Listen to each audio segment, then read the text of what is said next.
All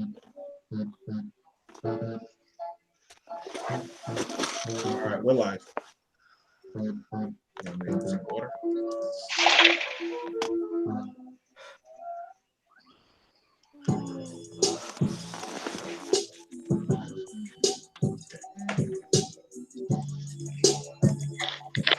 Hey everybody, what's going on? This is Joe of BMT2, as well as Black Male Talk, coming at you again with an amazing article that me, as well as my affiliates, are going to be going over. I'm joined here today with an amazing co-partner who has helped me out with this story, Man of Tomorrow. Also, along with pretty much, she's always been the manager of BMT, Melissa. So we're going to be pretty much hitting the story on something that I feel like we need to start talking about, because I don't want us to get caught off guard. And I feel like a lot of these things that do happen, we don't talk about these things. Melissa, mute yourself real quick. I appreciate it. So I feel like a lot of us, we get hit by these topics and these things happen, but we're never on code, or we're never where we need to be at the right time. You know how when your parent says, be where you need to be, so that way you're ready when it happens? And I feel like this is it right here. So I want to know, and I'm bringing it up first off to MOT. Is this something that we need to be on code about? Is this something that we need to actually start being ready for and being about our business? Or we just need to just brush this off and look elsewhere? I'm passing up to MOT right now. What's going on, brother? Welcome to the show. Man, tomorrow, you there? I think he's right now. He's. Hey, can you hear me? Yeah, I get you. You good, brother? All right, cool. All right. Here's the problem with this, because I listen to Black Authority, who I do not like that much. Okay. But the problem is that in order to get something out of the system, you have to know how other particular groups of people have gotten similar things out of the system. Now, this is the first step of many steps that's going to take a long time to actually get done. Of course, you need to tell people to shut the hell up for what they're talking about this issue. Because the people who are complaining, one, have not invested any money, period. Two, they're only interested in money being cut, which is an extremely bad idea. So we need to just wait and see where this process goes and look at the process. I think it was very, very ballsy for Mitch McConnell to come out and say that he don't think that it's needed. I would love to see what these newfound Black conservatives, the ones who don't know anything about politics or business, what they would think about such action like that. But I think that for the most part, we just need to wait and see how this is. There's their particular calendar. When are they meeting again? What is the particular concept that's going to be brought up? Because you have to understand, man, that something like this is going to have to be talked about by people who are smart as fuck. And I'm talking about anybody who have a commentator level understanding of what reparations need to be talked about. Those are not the people who they need to be invited. Because the problem is institutional, and it always have been institutional. Right. So you can't say that you need money for an institutional problem or system. The problems are institutional. You have to replace them with institutional things. And that would be an incredibly bad time to invite people to even talk about this issue. We don't understand the end goal. That's all I got. All right. No, I feel you with that. Like, we're at crunch time. And you don't got no time to be putting. You can't just have any or everybody just up there talking about this. I think this is very serious. I'm gonna pass it over to Melissa. Are you available to talk right now, Melissa? Huh? Hello? Yeah, we can hear you. We can hear you. I can't hear. I Nothing. know we can hear you. We can hear you. Hello? Yeah, we can hear you, Melissa. Jesus. Do you have us on car What the speaker? hell is going on with my phone? It's Okay. not on mute. I can't hear. I think you need to probably take it off car speaker. I just see your lips moving. Say what? You need to probably take it off. Just back out and then come right back in.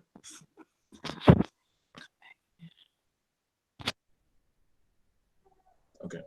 So while she's doing that, we're going to go ahead and go look at the article. Thank you for everybody who's joining in on the chat. Please, if you're coming into the restream, we'd like to thank you for that.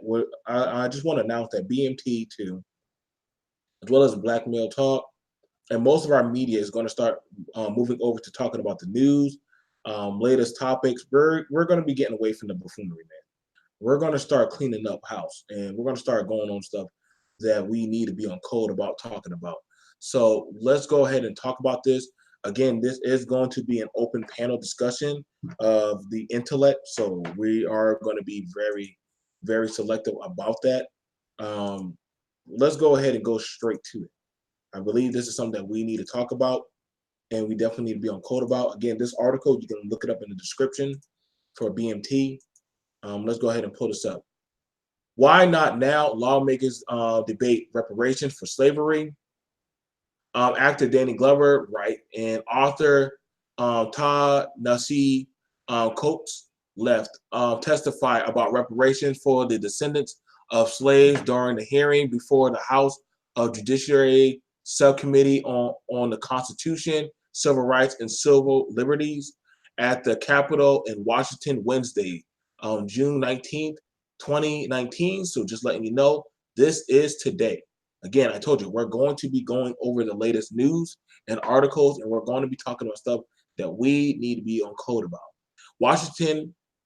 Okay, so it happened in Washington. The debate over reparations catapulted from the campaign trail to the Congress on Wednesday, as lawmakers heard impassioned testimony for and against the idea of providing compensations for America's history of slavery and racial discrimination. Representative Sheila Jackson Lee, she's a Democrat in Texas, the sponsor of a resolution to study reparations, put a fine point on the discussion. I just simply asked, why not, and why not now? It was Congress' first hearing on reparations in more than a decade, and came amid in a growing conversation, both in the Democrat Party and in the country at large, about lingering racial disparities in the United States. Once considered a fringe topic, mostly pushed aside in Congress, the possibility of reparations was treated with seriousness by the witnesses and lawmakers alike, though Republicans made clear their opposition. Okay. One of the most striking moments came as a writer, Ta-Nehisi Coates, the author of a widely read 2014 essay making a case for reparations, challenged Senate Majority Leader Mitch McConnell assertions that no one alive today is responsible for the past treatment of Black Americans. Possible to imagine Americans without the inheritance of slavery. That is true. Okay. Coates told the House Judiciary Panel for a century after the Civil War, Black people were subjected to relentless campaign of terror. Coates said, victims of plunder and very much alive today. I am sure they love a word with the majority leader. So this definitely did happen. We do have the feed where we can play this. Um, we do have the feed where we can play this. But I'm going to leave it up to y'all to watch the video later on. Mitch McConnell, Representative Republican Republican of Kentucky said on Tuesday he doesn't think reparations for something that happened 150 years ago, from whom none of us currently living are responsible, is a good idea.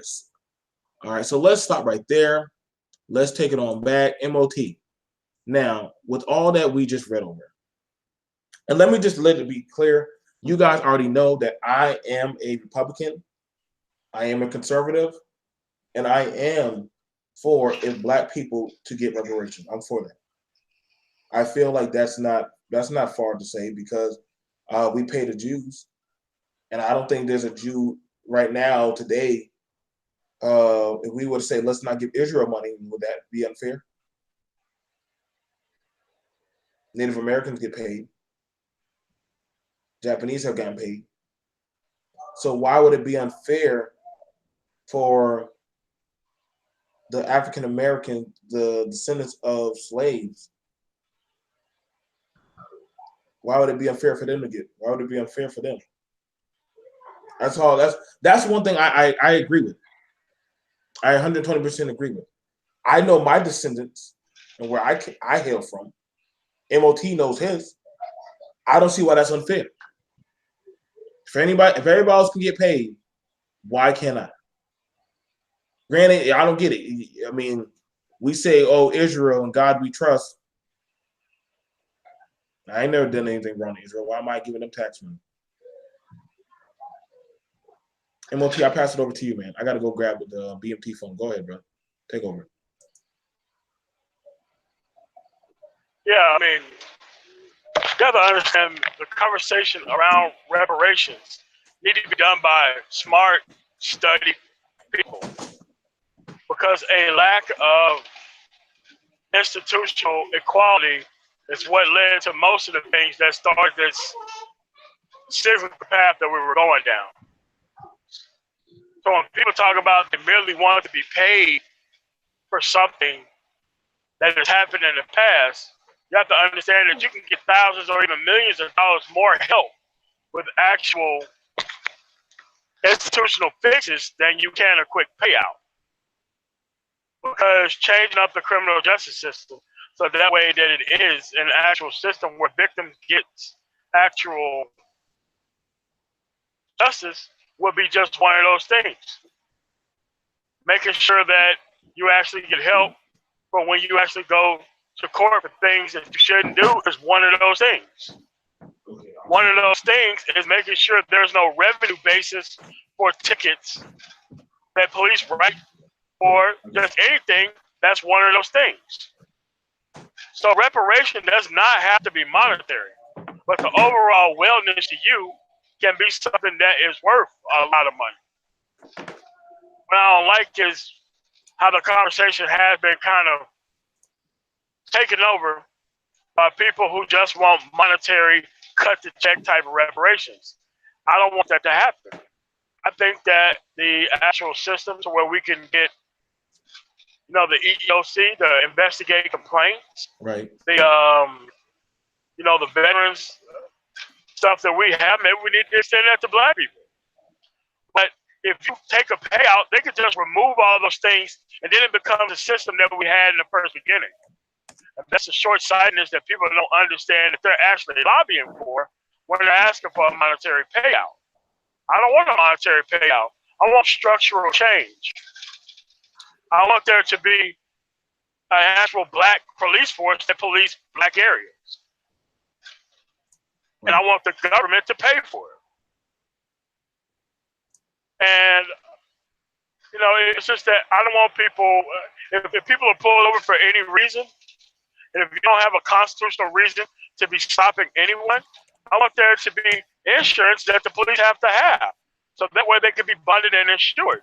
So that way you take it out of the government's hands and you put it in the private insurance hands. I mean, see, there's a lot of things we can do to lessen the likelihood of us actually being messed with in society. I think personally, the police should be searching anybody for any reason. Unless there's a definite crime has been occurred. We now allow police to just stop people for any reason and every reason. And they're not even responsible for what happens during the traffic stop. I mean, like I said, institutional and structural change. Me personally, I would like the police to be put under the UCMJ. That's how you solve all these issues. And they don't get investigated. They're turned over to their nearest military installation for prosecution or wrongdoing. That is what I would like. Again, institutional change, not monetary change. I don't want monetary change. I want there to be able for black people to start businesses, getting loans and grants from the government. Structural and institutional change. I want them to get rid of pretty much the legal loan sharking business in the United States and open up and expand banking to be able to loan money, which is their actual intended job. Their actual intended job was not making credit cards for people. Again, structural and institutional change. The other thing I would like is the VA home loan system to be actually open for every black American, ADOS. Again, not monetary, but institutional and structural change. So with those changes to things, those things can actually have a big help to us. And again, that stuff is worth a hell of a lot more than $1 million a piece. I mean, how much opportunity and freedom that you're going to get out of that far outweighs any type of money that they can pay you. Right. Right. No, I agree 120%. We're also joined here today by my sister, my good friend, Red. We got Mimi back on the pipe. We definitely want to hit up on this topic. Like I said, and that's why I made sure I'm being very selective about how we're going to do this panel, because again, the people that they're choosing to go up there and talk to the lawmakers, they're strategically picking people to go talk about this.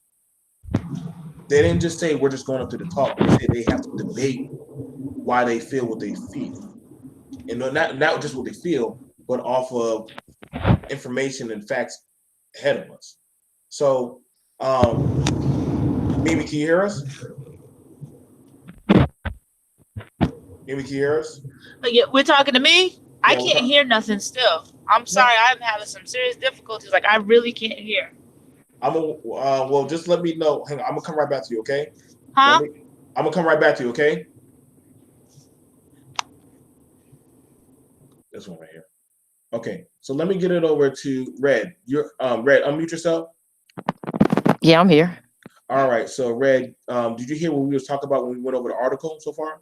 I did not. I just, I kind of caught the tail end, just a little bit about. It's okay. I'm gonna catch up to speed. So pretty much we have right now going on as of today. What happened before Congress was they actually are now debating over reparations, whether this is something that we need to start bringing in and how we're going to implement into a law. It's actually a question, why not? The people who are there talking about it is actor Danny Glover and Ta-Nehisi Coates. I don't mean to butcher the brother.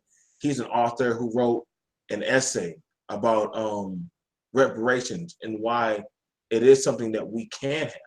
Now, and also talking about this, the brothers who are there, they go over detailed on why it should happen. Different Congress people were there speaking about this also. So the question is that we want to know, and I'm asking, and we can also ask you, why not now? Lawmakers debate reparations slavery. Is this something that is attainable for blacks who are descendants of slaves in the U.S., or is this something that we probably should just leave this alone and just don't talk about this again? What do you think, sister? It's difficult. Now, I do agree there's got to be some form of recompense, but my whole thing is, how are they going to go about rolling this out if it even gets that far? Like, right. are you guys gonna require, like, so you know, before all of this, everything crazy going on with the DNA, the ancestry.com, like what type of means are you guys gonna verify other than the fact that I'm black? Because you might not say I'm not black enough, depending on how much DNA from sub-Sahara Africa or Ivory Coast Ghana is in my, you know, my makeup. So that's really what I'm trying to get to the bottom of. Do I think it'll happen? Probably not. But you know, like I said, I do agree recompense is gonna come, whether it's through, you know, this means or some other means. But I'm just interested definitely in the process. Right, right. And I think that's one of the biggest things about this when it comes to the reparational talk. The fact about it is this, and this is something I want to hit at, because that always does come up, that nobody asks a Jew just how much of a Jew you are to be a Jew. You know what I'm saying? Yeah. No, nobody asks a Japanese person, well, how much are you 1/8, 1/14? You get what I'm saying? I look at it like they know to call me a black man when they got me on the media. Feel what I'm saying? They know to call me a nigga when they got me on the videos. It's only when the reparation talk comes up, y'all feel what I'm saying? Well, just how black are you? I'm like, hold up, nigga. Like, now y'all want to know how black I am? Like, I mean, come on, man. Now I gotta prove my black. And see, this is the thing that be getting me, and I get what you're saying. They only ask you how black you are when it's a benefit. They only want to know. They only want to code check you about it. You see, the thing about it is, I agree. I wouldn't make the reparations something of money. No, I wouldn't make it money. Because to be for real, the reparations for a lot of these people, they're not checks. They're not checks. They're stuff like assets of things that they can use financially. Like, people don't really ask for money. They're literally asking for stuff like, we want contract deals. We want real estate. We don't want to be taxed anymore. You get what I'm saying? It's stuff like, I want it where we have our own banks, where we can manage our own banks by how we choose, separate from y'all. I want it, if MOT says I want to do a school, then I want to do a school that literally any child that goes to the school automatically has a straight pipeline towards Red's college. And those degrees are recognized in all 50 states. You get what I'm saying? Yeah, I'm definitely tracking. I feel what you're saying about the land, because, you know, obviously not that long ago, a lot of our history, you know, great grandparents or whatever it may be, might have been sharecroppers, you know, Right. And they sharecropped this land. It was their land, and then you come around and people are, you know, jigging you out of what you work so hard to maintain, and they're taking that away from you. It's not like in some instances we didn't have this land. It's just that we were manipulated out of it, you know? So I agree with that. Yeah, give us back what was ours, you know, and it doesn't have to be monetary, like you said. Just give us the same thing that you would give any other person, you know, coming to this country that's not from this country, you know, a foreigner. Give us those opportunities. I would agree with you on that one.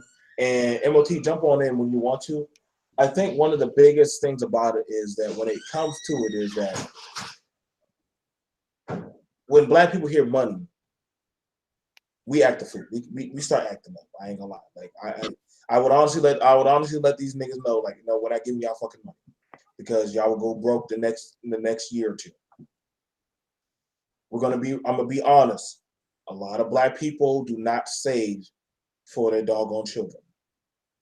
It's just not something that it's just something that not a lot of us practice enough. How do we know? Then why do we see so many GoFundMe's put up? Oh my gosh, my child's leg is broke. I need a GoFundMe. Wait, what? You didn't believe in insurance? You didn't think enough to put $5 to $10 aside for little Tanya? My baby's sick. Why did you go get health insurance? It's literally $6. Man, ain't nobody got time to hear that, man. You know the white man does not keep you out of all these systems. I'm trying to let y'all know. Literally, I mean, money is the king of all colors. If you pay to play, they'll let you play. I know, no man. I mean, let's be for real. I'm not saying that redlining is not still out there. We're not going to be disenfranchised to say that. But here we got 3 prosperous, prominent Black people on this panel who are beating supremacy every day. Every day. I don't get a break. Red don't get a break. MOT don't get a break. The thing about it, I wonder, is that I don't want the people who are in Congress fighting right now to let their works go in vain. But here's the thing about it. Supposedly one of them were to die today. And they're like, well, who's going to carry on their work? But let's be for real. When the civil rights thing had happened, and we did integration, I'm gonna say it like this. The transition for integration, a lot of our people didn't know how to properly integrate. They weren't ready. They weren't ready. The ones who didn't want to put in the work were like, oh, okay, so the work is done, so I'm jumping on over. I ain't gotta deal with y'all.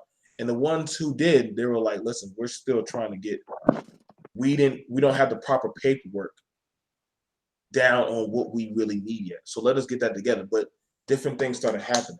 I got a question. MOT, do you think our people are ready for this type of law if it did get passed or pushed through, or this is something of a big deal where they're looking at it, well, if it ain't a check, they ain't no need for us to really talk about this kind of thing? Like I said, you make monetary something that's going to happen 1,000 years from now.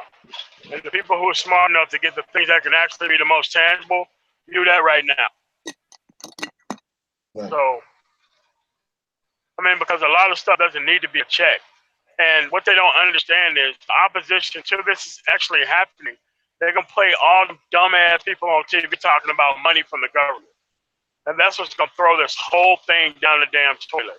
It's having those people talk. They need to be quiet. They need smart people who are far smarter than me to talk about these things and to make sure we can go down the road of at least getting something. But if you're going to allow it to be sabotaged by the people who never tried, then we're in a world of trouble.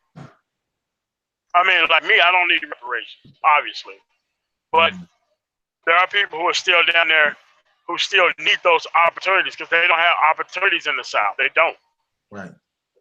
They got the best land, but there's no opportunities because they wouldn't even treat them white farmers right.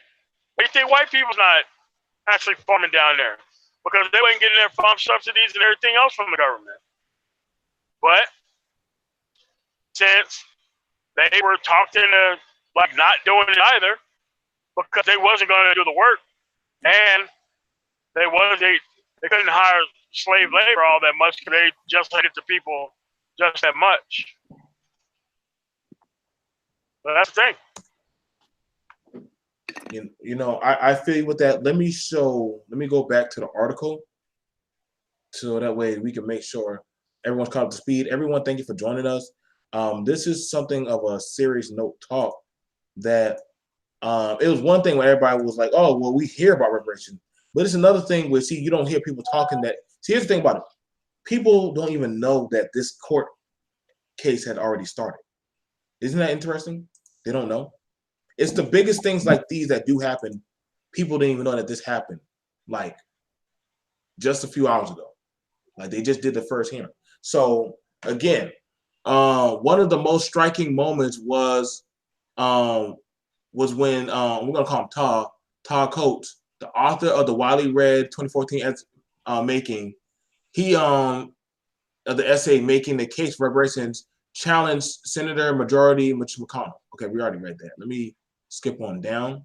Mitch McConnell said that. He said no one alive today is responsible for. Yes. Okay. Yeah. Let me give. Okay. So Todd Coates, he said he's making the case. So you gotta understand when you're doing these type of things, you're making a case for something that had happened back then. You get what I'm saying, Red? Mm. And right now, this is why what MOT said, listen, you just can't have anybody just go up there and talk. Yeah. This is going to take like ingenuity and brains like no tomorrow. Because it's a court case. It's a court case that you're arguing. A court case. Yeah, I mean, so you can't have like Professor Black Truth going up there shouting and screaming in front of this dude, or you know what I'm saying, the rent is too damn high. That dude trying to argue a case like this on the behalf of people.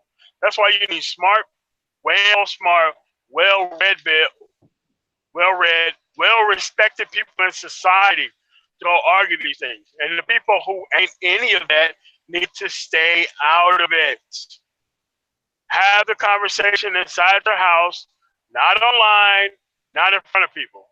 But if you sound like a damn fool, that's exactly the footage they're going to play on the actual screen. That was like, oh, okay, so Mr. McConnell can say, you know what? I don't think these people need reparation. Here's an example.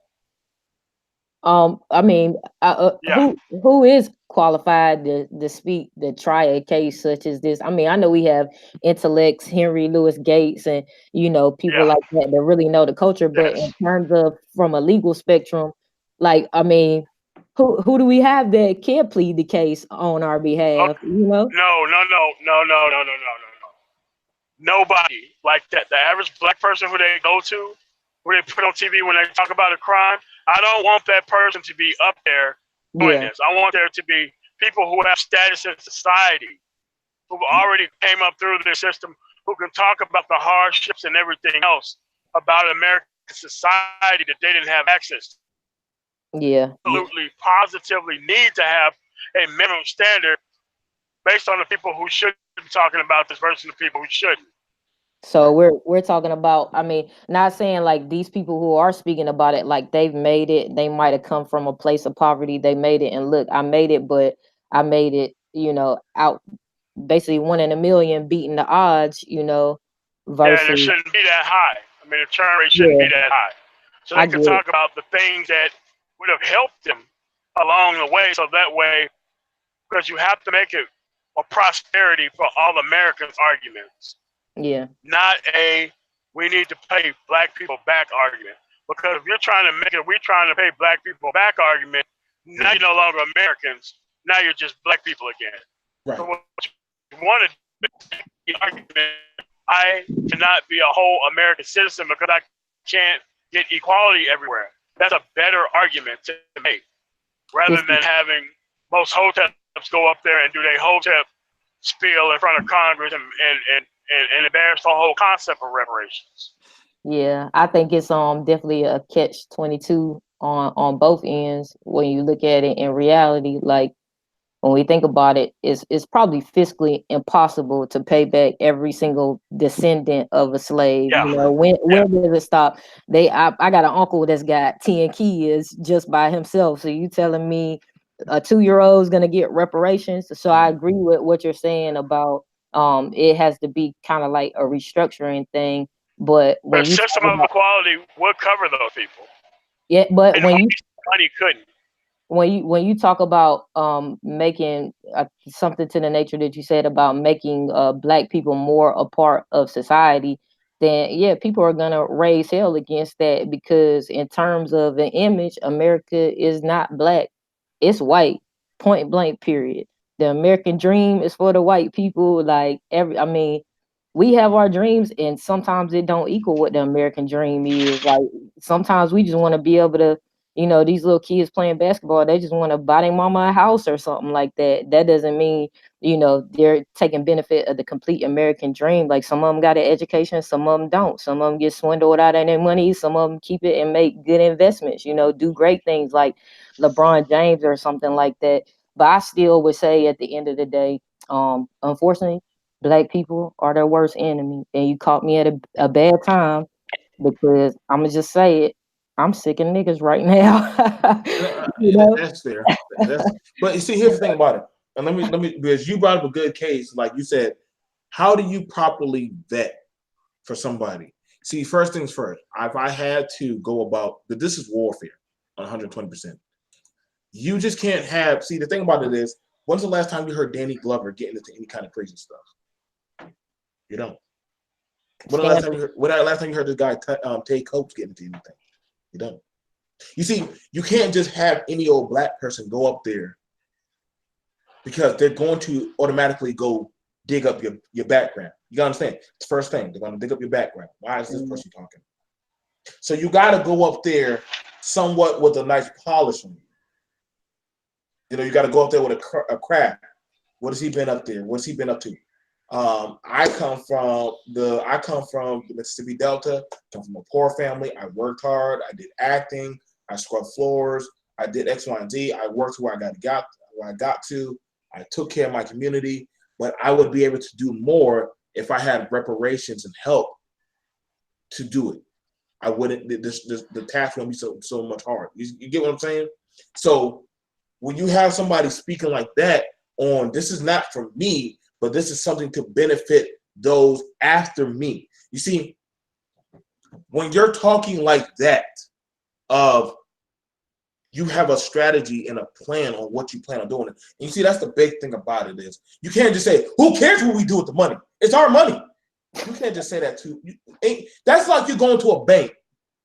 And see, this is when I know some of y'all be so dumb.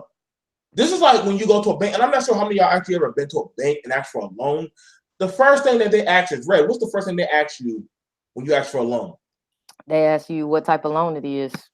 Is it for, you can be education, trying to do improvements on your house, personal loan, whatever. They're gonna know what you're doing with the money, though. There you go.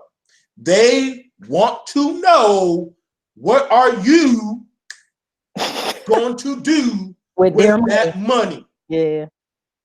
So what that says right there is you have to provide a 10 to 20 year generational plan. You get what I'm saying? MOT, let me know if I'm off track what I'm saying. See, we're gonna go over it and talk to y'all how business works. So that means just not any old body can just get up there and say some dumb stuff. You literally have to have a strategic plan of, listen, no one dude, you're not gonna catch no one dude doing coke and getting caught up with prostitutes with this. No, because it's something that they just can't physically just grab. Yeah. This has to be something of accountability. Now, I mean, after it gets passed, do whatever you want to. But having people talk, they got to be the most perfect of the perfect. The people with glowing examples of what they would like everybody else in American society to be like. And somehow you have to pass down that if anybody talks about reparations while this conversation is going on, we're going to take your ass out. Just need to be all the way quiet for the next 2 years on this subject. Can't talk about it. Too dumb to talk about it. Too dumb to think about it. Because if you make it so that way they're just bailing out baby mamas and shit, that becomes the argument. This is why you got to have a certain type of person have the argument on everyone's behalf. Because that person becomes the embodiment of what everybody's trying to get to. Now, what happens later on is what happens later on. But please let us get past this point where we can have people of stature and merit have the conversation. It's not hard. It's a simple strategy. So we basically need Barack Obama to be like, look. Yeah, that's what I'm saying. Yeah. Oh, man, they would go nuts. Trust me. If they had anything against that dude, you would have found out. That is true. And that's precisely why he was able to become president, because they did not have a good reason not to let him be president. So, Josiah, the Black Caucus, we have elected former President Barack Obama. Oh, hell no, not that one. To not that one. No. Listen. Hey, you're talking about a man with a history that has no blemishes. No. All he did was smoke a little weed every now and then. No, like here's the thing.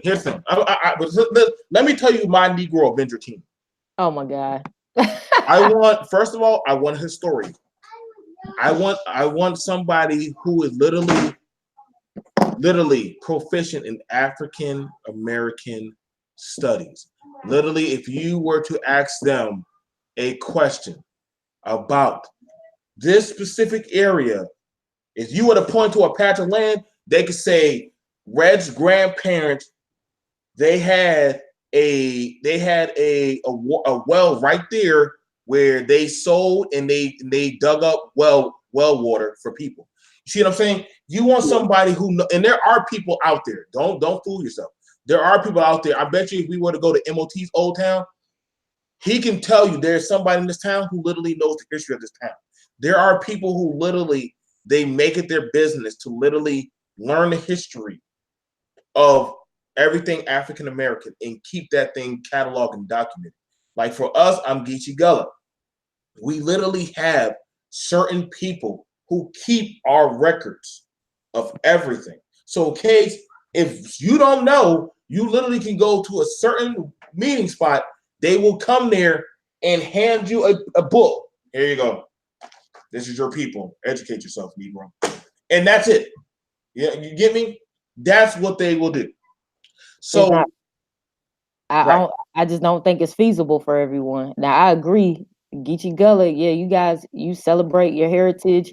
You kept components of your language. Like somewhere down the line, somebody said, "Hey, we gonna stay a hold of this right here. We're not letting none of this slip. Never forget where we came from." But for so many other blacks, equally as much as you guys tried to hold on to it, they tried to run away from it. That is and fair. that's why we're in the position that we're in right now. That is fair, Red. See, this is why I said, and you see, I'm willing to bet you that when they did this court case, they purposely were quiet about it. Think about that.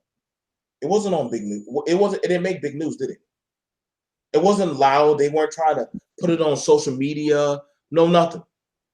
And the reason I'm telling you right now, there's a reason why they did that quietly. It's like you are secretly doing an auction. Why do you think that they did it so quietly? Why? Because they didn't want everybody talking about it. Because once people start running their doggone mouths talking about this, they're going to start making speculation. Well, we need this. We need it. The minute that one woman said that, what if we give reparations? There was like 45,000 videos. Half of these dudes didn't even know who their baby daddy was or who their daddy or their mama is. But they all of a sudden are masters of African American history. But see, you want a lawyer. Two, you want a proficient person who has the gift, who has the silver tongue, and actually understands what reparations is. There's a thing about you to say, I think reparations is a check. It's another thing we actually understand how reparations operate, how it influences a generation, and what it can do and how it can hurt. When you have those type of components of people sitting at your side, that's why they only went up there with a few people. They're very selective about who they have on the team. Because you can't have everybody. That's like you having a basketball team. You only can have certain selected people for you to win the championship. You can't have everybody up there. If you do, it's gonna mess you up. You get what I'm saying? And I get it. Like everybody didn't help. And see, let's talk about that. Let's talk about that. Because there are people who are running away from that. What would you say about that, Red? The people who are saying that they want to get away from this. They don't want to hear about this. We don't need to bring this up. How would you treat or deal with those type of people? I know people right now that will deny to you that they're black. They don't want to have anything to do with it. They're everything else, Dominican, things of that nature. But okay, the boat just stopped a little bit early, okay, or made a left or a right. But I think they can have their opinions. If they don't want to be a part of it, then they don't want to be a part of it. That's just plain and simple. I wouldn't argue the fact with them. I was talking to some of my coworkers about this at work. We were just joking around. I was like, hey, they having the hearing on reparations. I was like, I'm gonna buy a Mercedes. And my friends was like, I'm gonna buy a Benz. Like, that's what some people are gonna go and do. It was a joke, but people aren't gonna use that in the way that we've been debating about. Yeah, black people are only held back because of money. Because when you get money, just as simple as, and I'm not saying people aren't paycheck to paycheck. And I'm not saying people aren't dirt poor, but when you get a stimulus in terms of like, at the end of the year you get your income tax money or something like that. Nobody thinks about saving it. It's paper tag season. Everybody got a brand new car. You just know some things are just really never going to change, and that just goes with a certain mentality that our people tend to have. Like, we care about the wrong things sometimes, and it takes this level of maturity to get us to the point where you start seeing the world for what it really is, and you stop caring about those things, and you start thinking about the bigger picture. Like, there's a lot of Black people that don't value education. They think going to school is something stupid for a Black person to do, which we've had these discussions before. I totally disagree with that. Like, what's wrong with educating yourself, getting into some type of system where that system, what's going on in that environment, like, we can't fight oppression if we don't know what's going on in these institutions that are oppressing us, but we just got to rise up. And I don't think it has anything to do with money. I just think it has something to do with pulling yourself up by your bootstrap, using stepping stones like you and I did. Hey, we went to the military. There might have been nothing else, and that's what we had available to us at that time, but we didn't stay there. We kept progressing. So it's about not getting comfortable in a comfort zone. You got to go beyond all that. Right. One of the things about it, let me see if I can pull it up. I like to teach something. I like to show stuff real time of just how real it is out here in our country, because I feel like these are things that we can generally learn from. But I want to show y'all just how bad it is. It is out here in our country.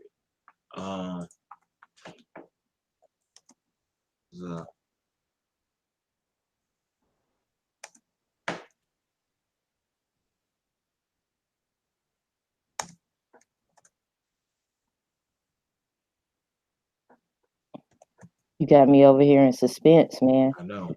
You are typing with 2 fingers, aren't you? You know me. I ain't the fastest typer. Don't do that. The Brown Line in Mississippi.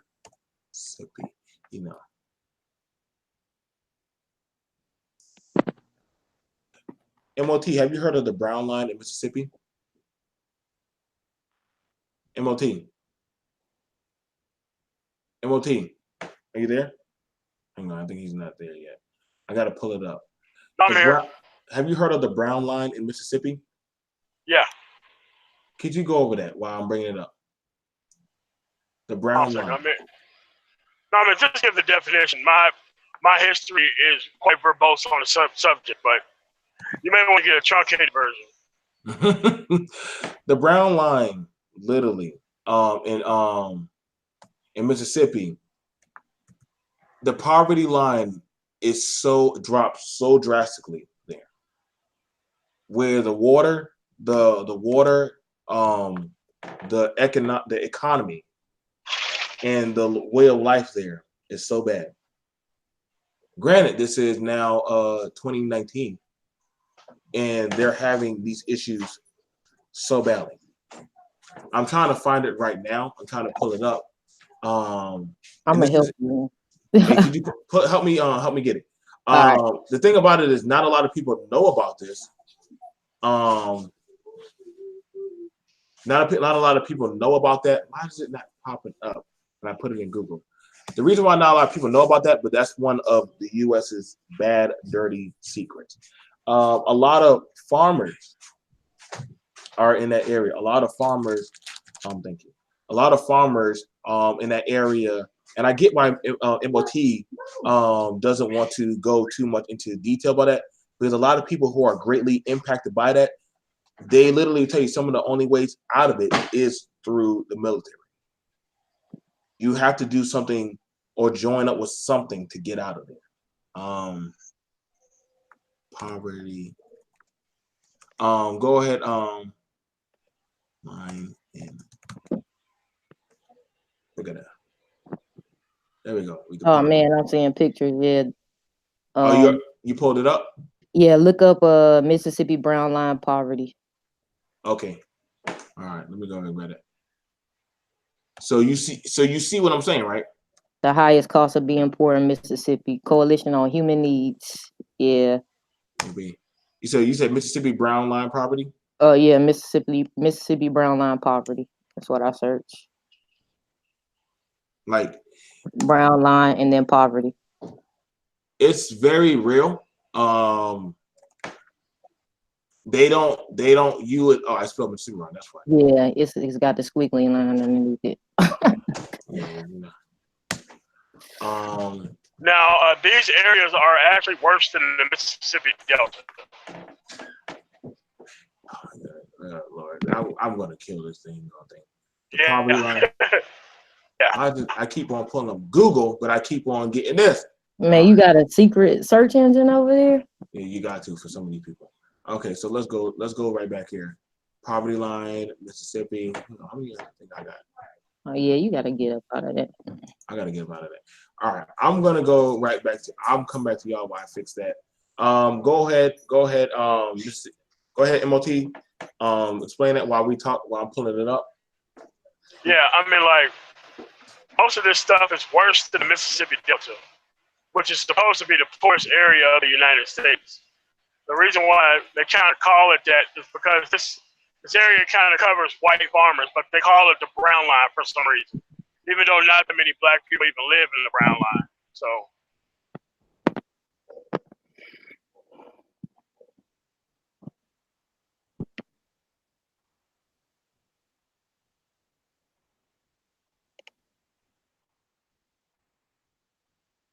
Okay, I think you sent it to me. Okay, I think she sent. Oh man, okay, that was the wrong one. Man, no, okay. Yeah, you could have sent me the link right there in the chat. But the thing about it is, we do have a lot of farmers. We have a lot of people. Again, we're trying to pull up. There are some areas in the U.S. where the generational gap in poverty, livelihood, just stopped for a lot of African Americans. It just stopped. Like, you will thank God how you made it. You will say, I made this. I got out of this place. I'm never coming back. And this is why when I tell y'all these stories, that there were some blacks who literally would tell younger black children, get out of here and don't come back. That's why some of y'all, when y'all say something, I look at y'all crazy. Y'all say, we need to put money back in the places, because some of those places and some of those pits were set up to be bottomless pits of economic poverty. You don't bail the hood out of poverty. I'm gonna do a story about that tonight. You can't bail the hood out of poverty. If you don't understand it, most poverty places are set up so that way it has a cap level. How you hood rich? What the heck is hood rich? 30,000? 40,000? I saw a dude flossing with a nice car in the hood, but I'm like, no offense to you, buddy, but when you leave out of the hood, you might be middle class, might be less than that. I'm like, granted, you eating Pop-Tarts, you driving a car that's worth 80,000 with the stuff you put on there, yet you living with your mama. That's not proper spending of your money. That's not proper usage of how to probably handle your money and your finances. And this is the issue that we keep on seeing time and time and time again. Like, sometimes we got to be more wise on how we handle these type of things. Y'all gotta understand, man. Like, these type of things that do happen. Who cares what some do with the money? Just give them the money. No, we can't. I'm gonna tell you right now, I care what people do with money. See, here's the thing about it. And you see, let me break it down to you.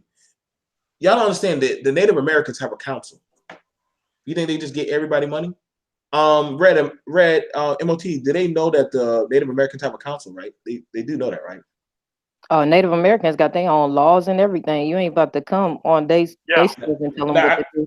Now, do you think Not at all. do you think that they just gave everybody the money, or did they gave a specific people to take care of the money, and they have to be accountable for all that money? Yep, what they did is they gave it to the institutional elite to distribute amongst all people. So what do you think is See, going to happen? the same thing gonna happen for us, but the no action blacks are still gonna be looking for money, and they're still gonna be complaining about it. But they give us like half of North Dakota, half of Nebraska. They're still gonna be complaining about where's their land and where's their $20. But hey, everything's going good over here. So let's say that. Because let's be for real. How much of the U.S. is actually populated right now? How much of the U.S. is actually populated? Alaska is that I know they had the Homestead Act in Alaska. They were giving out land in Alaska. I'm not sure of all the specifics, but I am familiar with the term the Homestead Act. Yeah. So, but black people ain't moving to Alaska. Now let's be for real. Now let's look at that. Let's talk about that. Let's say they do. Let's say the reparations deal, the lawmakers deal, does go through. Okay, let's just say that does go through. And they say, you know what? We will give y'all reparations. We'll give y'all certain percentages of the U.S. in the Midwest. Untapped, undeveloped land. We haven't used it. We're not messing with it. Are y'all willing to move out there? Are you willing to actually go out there? Granted, I mean, when y'all look at the Native Americans, look where they at. Look at where their reservations are at. But then too, don't get it twisted, because a lot of these reservations, they suffering from extreme poverty too. We'll give y'all what you want, we'll let you have it, but okay, deal with it on your own, whatever, they ain't living high off the hog at all. But see, that's the thing about that. See, Red, I'm glad you said that. People think when the minute you get a reparation check, the minute you get your reparations, everything just goes good. You're going to need to be self-sufficient with reparations or without it. That's why other people, they got reparations, but they were still self-sufficient without them, even though they got them. The thing about it is, this is where it comes down to microbuilding. Do you have somebody who's like, listen, I can bring in the shipments of logistics that we need? Do you have a person like Red who's like, listen, I can organize and set up the housing, how we're going to do the housing and where we're going to put the businesses and everything, where we're going to set up a landfill or a sanitation area? See, these are things that you're going to have to think on the minute that check hits you. It doesn't have to be the question if we have those people, because we have highly intelligent people of color, in every spectrum of society that you could think of. Is, am I willing to do this, put aside everything I got going on for people that probably won't even appreciate it? Because, I mean, honestly, some people just going to be left behind. Some people don't want better. And it's a shame to say that, but there are some people completely satisfied with the lack of, the basic essentials. And like you said, living with their mother and things like that. And some things we just can't change. Money's not going to change it. A couple of you, me, and him saying, hey, black man, black woman, this is what we need to be doing. We need to stick together, because somebody's going to make you regret it. Yeah, I agree. I 120% agree with that. That one of the things about it, and see, that's the thing about it is this: when you're talking about the reconstruction or the rebuilding of your people, don't think that every day of building Tulsa or when they were building Rosewood, when they were in North Carolina, don't think every day, like, I love working with this nigga. No. That dude probably didn't want to go to work. So y'all still had to continue on doing the work. This is the thing about it is, this is the thing about you're going to start being challenged with. This is why I ask some people, like, you say that you want to separate, but do you show the work or put in the actions to show that type of mind state of you have that type of determination? Because you see, if I got a brother and a sister like Red and MOT that are capable of doing the work, are y'all going to pay them their due? So you can't. Everybody can't be the top dog, and somebody gonna get mad because they ain't the top dog, and they don't have the skills to be the top dog. But Red, you should listen. You should be working for free, and I should be getting paid because you know what? Listen. Who are you to look down on me? Yeah, it ain't a look down thing. It's just a skills thing. But I'm interested to see definitely how all of this unfolds. I mean, nothing surprises me anymore at this point in the world or the United States. So it'll be interesting to see how all of this unravels. Right. Here's the thing about it, and I want to leave off on this stuff, but we're giving y'all options. I know some of y'all are thinking like, oh man, they're just talking down on that one time. Did we ever talk down on this now? The thing about it is this.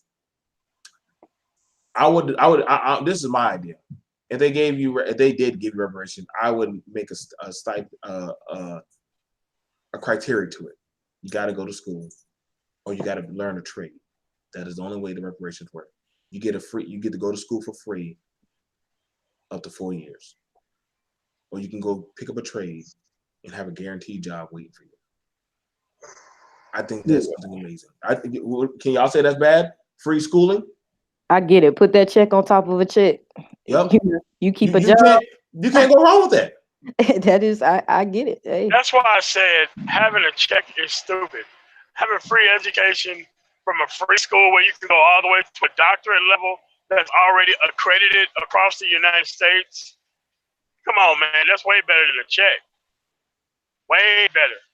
Along with housing and everything else that goes with it. Yeah. I would do that. Me too.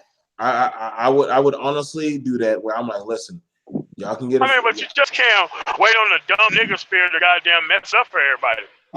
That's why I say just make sure that there's lots of things in place so that way it can be given out to people who want to work toward getting it.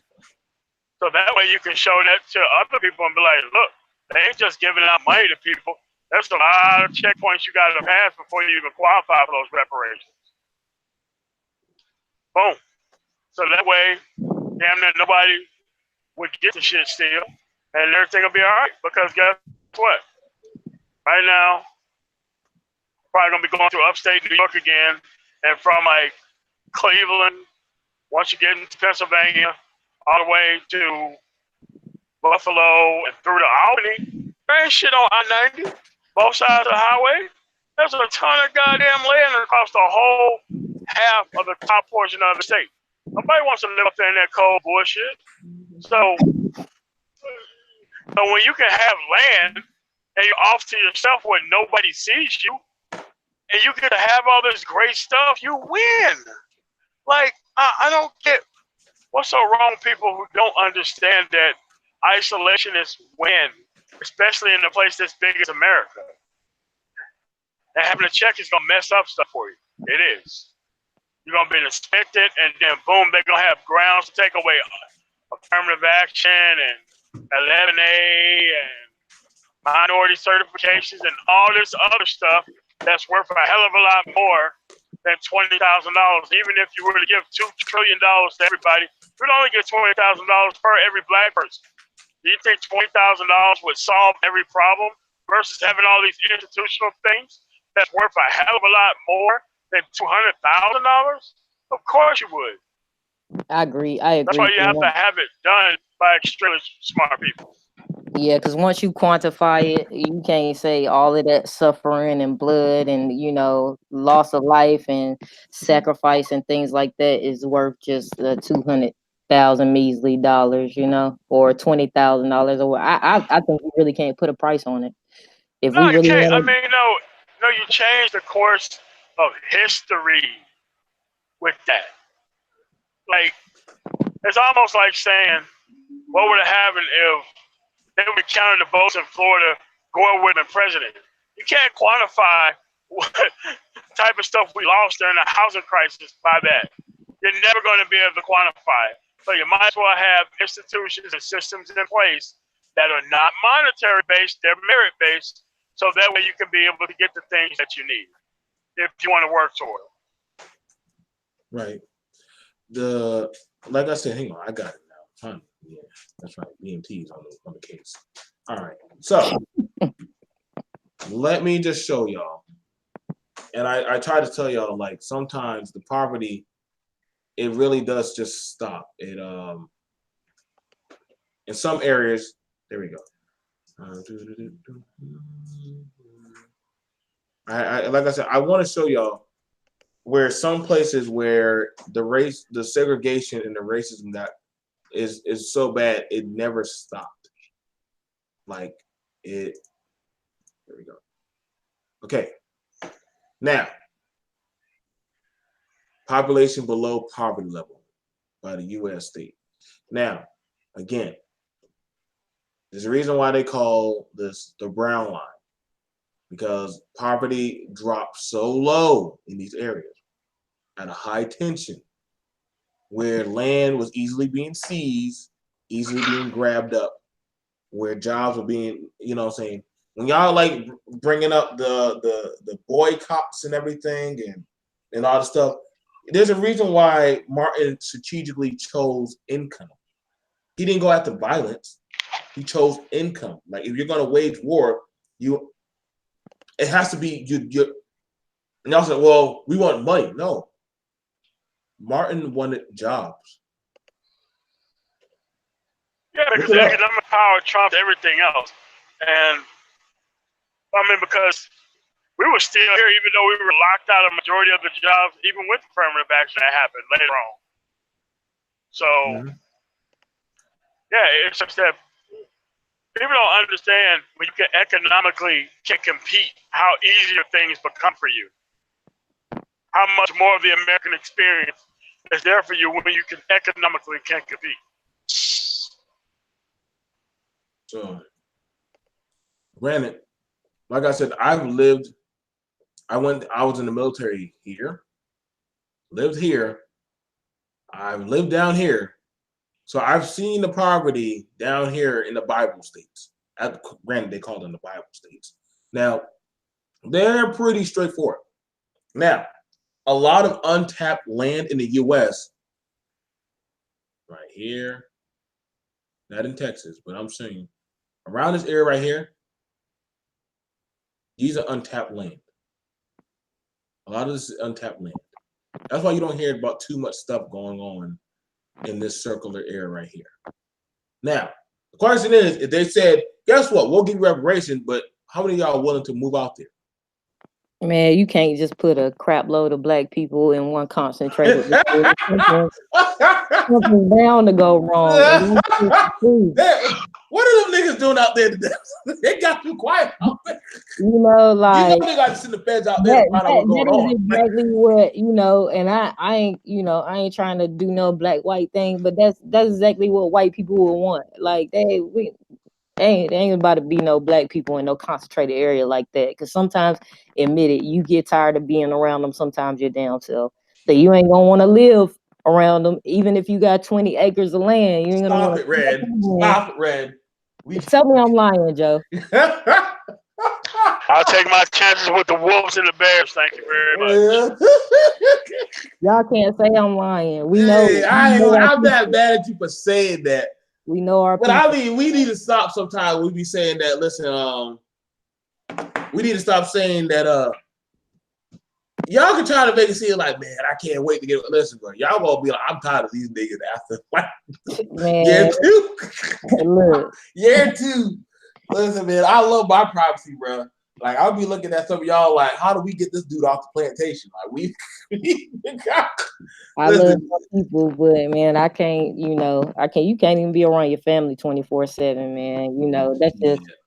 I don't really know. You know, I don't know how all of this is gonna end, but I know one thing. You know what's crazy? The areas that we point at are the most impoverished areas are the most heavily concentrated areas of Black people. Of course, that's by design.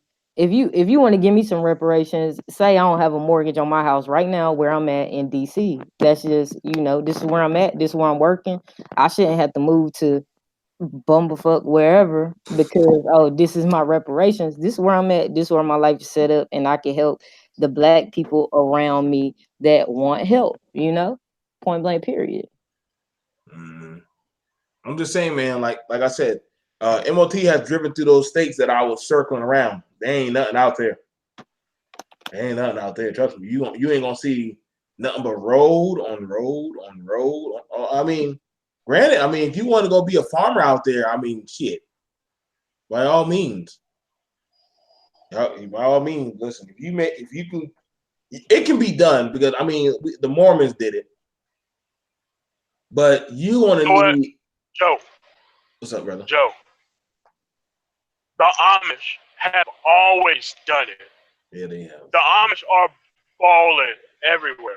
Like, for some reason, nobody's planting corn in, like, Indiana, Ohio, but the Amish is always planting stuff. When I go through Amish country, there are women outside tilling the land, doing all kinds of stuff. The women are part of the working part of the family. Yes, they're out there doing it. And them people are rich as hell. And supposedly they ain't got no electricity, but okay. Their standard of living doesn't, I mean, the standard of living that we become accustomed to. You know, I don't know if you're married, but is your wife going to be in the cornfield all day? Listen, I can't listen. I would. Yeah. Of course. Yeah. Oh yeah. Oh yeah. But we're talking about let us get education. We got John Deere tractors. We can go buy them. We can get them. They're automated now. Go ahead, Timothy. No, she ain't gonna be out there all day, but you know, she's gonna be part of the crew. We're gonna be bringing it in. I can tell you that much. You're gonna be right out there too, right? I think the answer is setting us apart in the corner of the world. You know, for that all that. Don't get too used to that AC.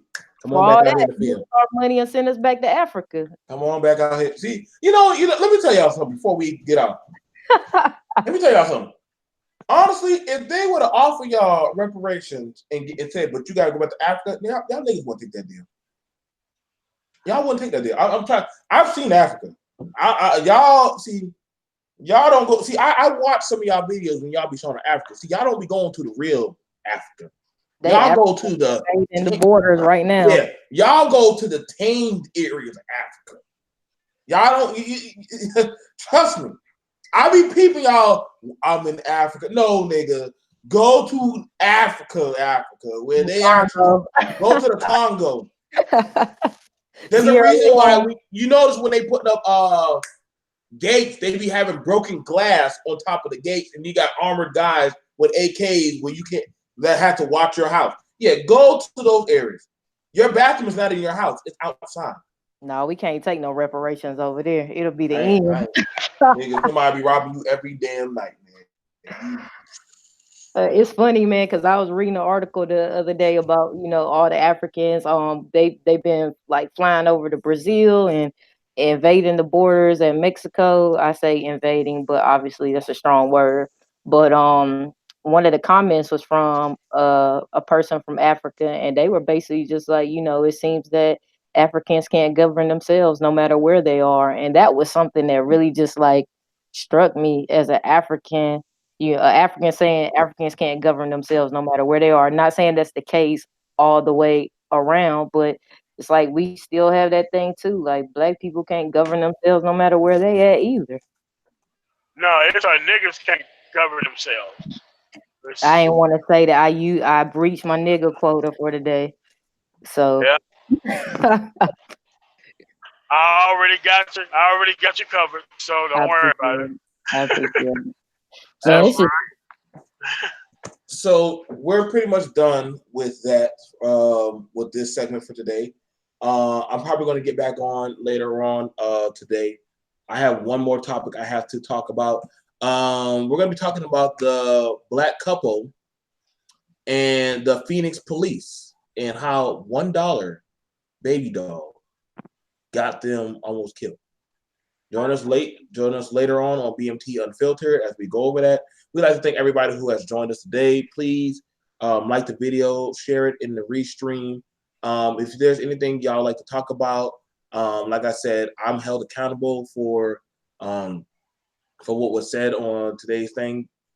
We thank you for our guest Red. She came on and she lit up the topic.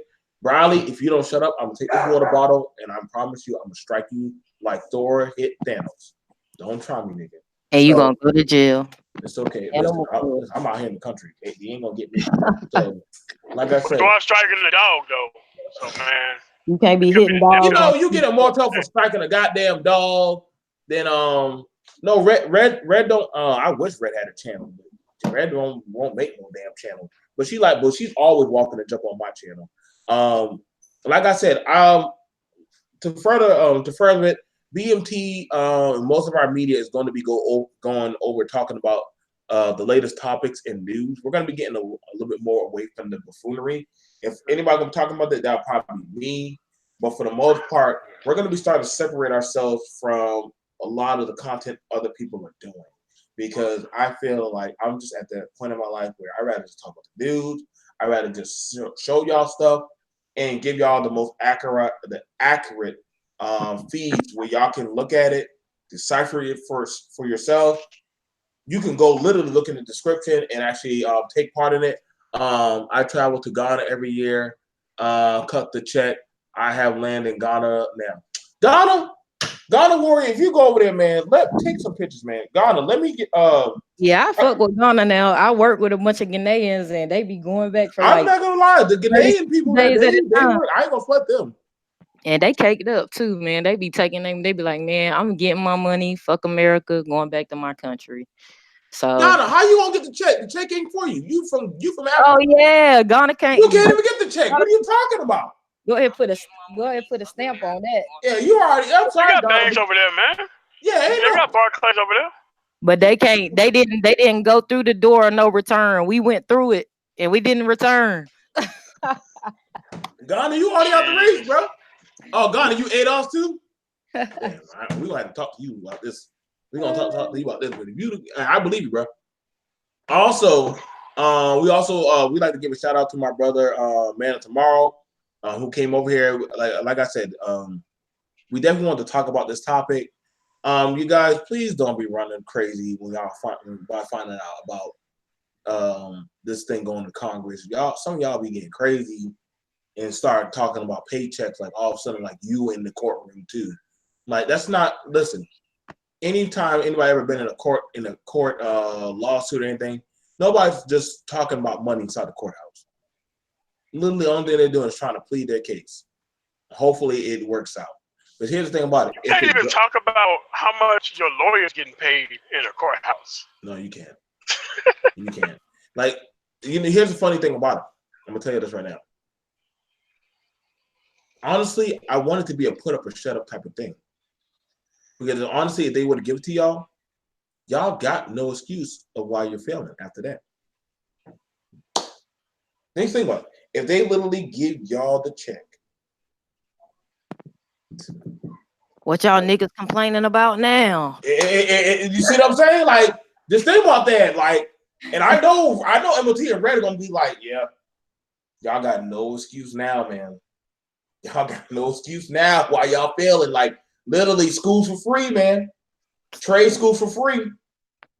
Like, agriculture's are for free. Actually, they got free land out there, so they literally guarantee you a job. So, and like you can say, I'm stressing through college. Man, how you stressing? You go to school for free. No more food stamps for black people. No more Section 8. Oh yeah, you do know that's gonna get cut out, right? You do know if they do give you this reparation thing, best believe that's going to probably get cut out. No more WIC for black people. Yeah, they're gonna be like, y'all get free handouts. Granted, we do know other groups that are hustling in the system. Like I think they found out Jews have hustled billions of dollars out of food stamps. Oh my God! Like I said, but hey, I ain't joking saying that they ain't out there doing it. You know what I'm saying? But you know how they jump on you faster. I think the Jews get like a check for every month for a couple of $100, for the pain and suffering that they went through. And I tell you, that Holocaust Museum, compare that to the Black History, African American History Museum, it's ridiculous, man. I went to the African American History Museum for the first time a couple of months ago, and I've also been to the Holocaust Museum. The Holocaust Museum is very heavy. People come in there with reverence and respect. the African American History Museum, people just running through it, laid out in the lobby. I mean, no reference. It's just like, Now, man, like, now the thing about it, Red, is it white people doing that to the African American Museum, or is it our own people doing Oh no, it's our own people, and I noticed white people were coming in there just to see what the hoopla was all about. But I'll tell you, I was disappointed. It wasn't what I thought it would be. It was more of, man, I'm not even gonna lie. They got like frying pans in that bitch. They got like a Chuck Berry's Cadillac in there. They got Michael Jackson's clothes, the Fat Farm clothes. It's Fat Farm? Why the hell Fat Farm in there? Man, they got wave grease. Look, it's crazy. It ain't even nothing that I ever like. I was like, man, are you serious? We got our chance, and this is what it's kind of like the trap museum that T.I. has. That like it's like it's above that. But the only thing, and this is what blew me, because they just got Emmett Till's coffin probably about a year ago. So I mean, what was it after that? Before that even came there. Nipsey Hussle, most likely going to hit the picture card, gonna get put up there real soon. Oh yeah, Nipsey Hussle, definitely. Oprah Winfrey got her own How's he up in there? Oprah Winfrey got her own section in the African American History Museum. They got like it set up like her audience. I mean, hey, come visit that and then do a show on that, because you'll be mad. You will be mad. But that, somebody told me it's African American history. It's not like African history. I'm thinking like, oh man, this is gonna be transformative.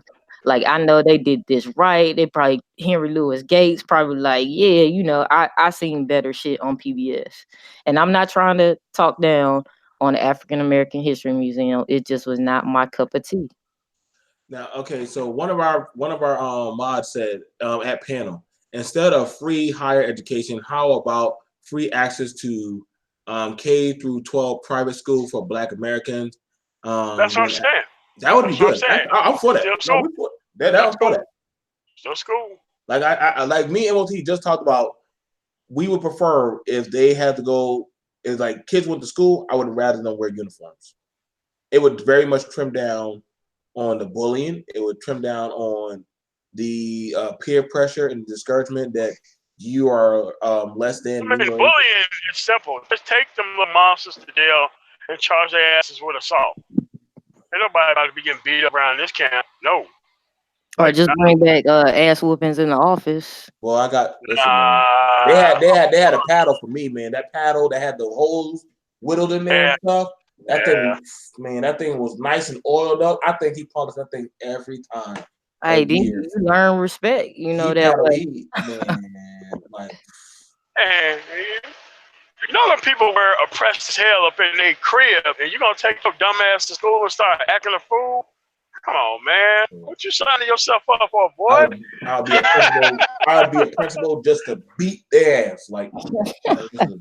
But see, I think honestly, but the thing about it is, you guys, we got ways to go, man. Like y'all, and like honestly, if they do give y'all this, if we do get this check, I'm gonna tell you right now, it's gonna be one of those put up or shut up type of things, because after you get that check, you don't got no excuse. After if they said we'll sign it. But that's why I say $20,000 would mean nothing compared to having a school experience all the way through a doctorate that you don't have to pay for. All you have to do is just make it education based.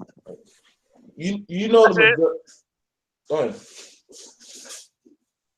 Go ahead. No, I was gonna say is the majority of people that are in debt are people who went to school. Majority of people who are in debt went to school. Actually, majority of people who want to go to school can't go to school because they can't afford it. So if you can honestly say, I just got to get through high school and I can go to school for free for any trade or any profession, do you know how rare that would be? Now there's gonna be standards. You can't just get through high school with a C average and go. Yeah. You got to do that. But you also apply yourself. Right. No. I agree. We would have to make it a certain mandate on stuff, and like I said, it has to be some type of standards. But it ain't gonna be nothing where we just give y'all a check. Listen, we've already seen how that was in the military when we get people bonuses. those niggas don't even show up to formation to make like, they don't even show up. So I think the government already clocked a few y'all goddamn numbers. So we already know that. Tribal area. There's a reason why they don't even give you the bonuses anymore. You got to make it at a certain point. You got to show up just to get the other portion. You still might not get it after you show up. Something going on with your pay. Mm-hmm. They'll give you a quarter of that bonus just to make sure you're going to keep coming. So we've been talking about the flip side of it, but you know, to the two of you, let's say you did get a check, what would you do with it? You know?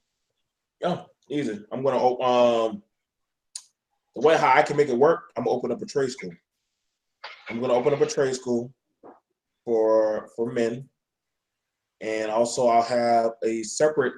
I'll have a school for men and I have a school for women, and literally.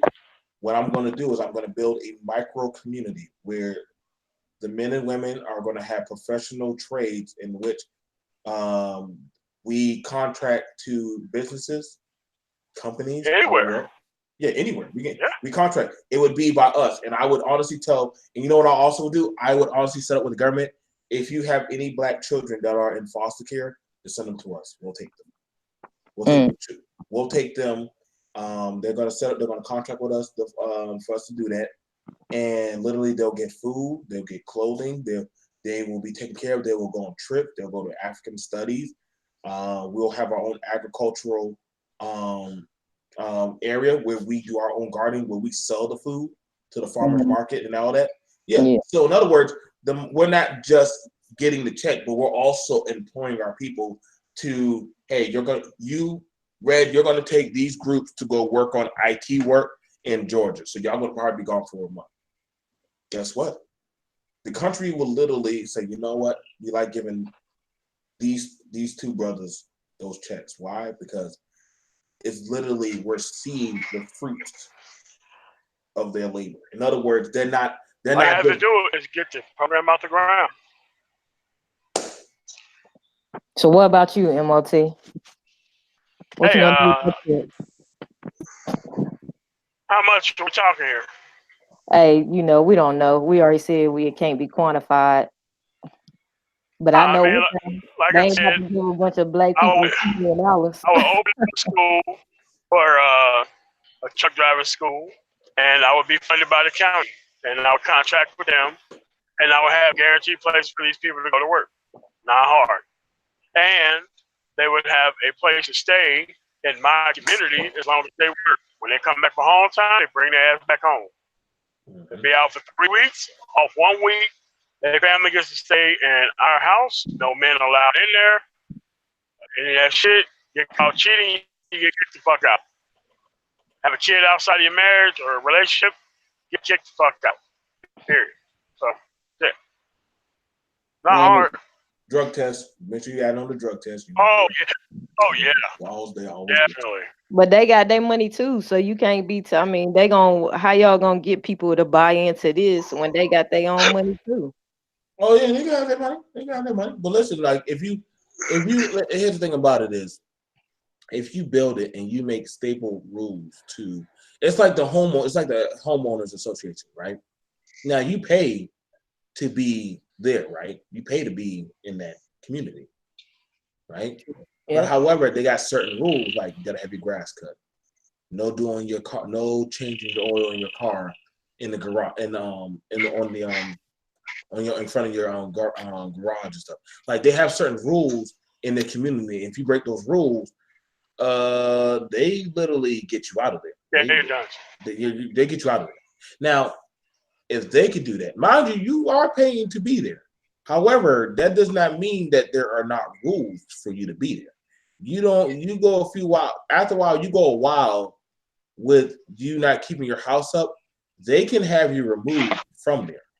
They can make it where the bank, mind you, these communities are tied with banks. So if you're violating that, the HOA, they contact the bank and say, listen, they're not meeting the requirements. We have it jotted down here. They got 14 pink slips. You know what's supposed to happen, Charlie. Make it happen. Guess what? They'll be calling you. They'll call you and let you know you got to go. We know where you're going, but you gotta go. We can set you up with another bank. You can try to find you a place, but you can't stay there. You got 90 days to clear out. Like, it's rough, and I get it. Yeah, it's my money. However, it's our community. It's our community. I don't want nobody who's there jacked up, messing up with. You might be trying to sell your house, Red, but this person all jacked up and playing loud music and half naked outside, showing their doggone booty. You don't want no people who you trying to bring your house and show off your house. They got all that going on next door. I get it, man, but you can't tell somebody they can't have companions, you know? Yeah, you can. The government ain't even been successful at that, you know? Like, you live in Section 8, they have in veteran housing. They have in veteran housing. Yeah, they do that in veteran housing. Like veteran housing, if the VA gets you a house and they got certain stapling type of rules for like, hold on, who is that ain't your wife? Oh, missionary Tisha from the Baptist Church. Yeah. You can get out. Oh. They'll let you know. We gone, G. Yeah, why you think they're so hard on marital spouses? Like, hold on, who's that? The soldier catch it more worse than the partner, because you know the rules.